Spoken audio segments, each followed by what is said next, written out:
വളകോട് പാലക്കാവ് ശ്രീനാരായണ ദുർഗാ ഭഗവതി ക്ഷേത്രത്തിൽ രേവതി തിരുവുത്സവത്തിന് കൊടിയേറി. ക്ഷേത്രം തന്ത്രി ബ്രഹ്മശ്രീ സുരേഷ് ശ്രീധർ കൊടിയേറ്റ് കർമ്മം നിർവഹിച്ചു. വളകോട് പാലക്കാവ് ശ്രീനാരായണ ദുർഗാ ഭഗവതി ക്ഷേത്രത്തിൽ രേവതി തിരുവുത്സവത്തിന് കൊടിയേറി.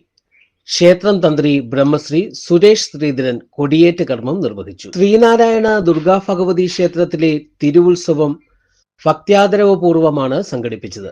ക്ഷേത്രത്തിലും കൊടിമര ചൂട്ടിലും നടന്ന പൂജകൾക്ക് ശേഷമാണ് ഉത്സവത്തിന് കൊടിയേറിയത്. രേവതി തിരുവുത്സവവും മൂന്നാമത് പ്രതിഷ്ഠാ വാർഷികവും സംയുക്തമായാണ് സംഘടിപ്പിച്ചത്.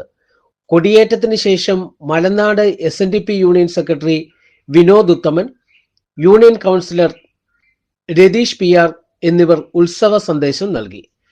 വിവിധ മേഖലകളിൽ കഴിവ് തെളിയിച്ച പ്രതിഭകളെ ചടങ്ങിൽ ആദരിച്ചു. കൊടിമരച്ചൂട്ടിൽ പറയെടുപ്പ്, സുദർശന ഹോമം, കലശാഭിഷേകം തുടങ്ങിയ പ്രത്യേക പൂജകളും ഉത്സവത്തോടനുബന്ധിച്ച് നടക്കും. ശ്രീനാരായണ കലാസമിതിയുടെ കൈകൊട്ടിക്കളി, കരാക്ക ഗാനമേള എന്നിവ ഇന്ന് നടക്കും.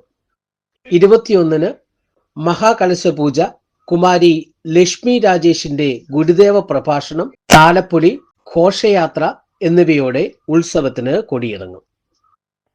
City vision news, Upputhara.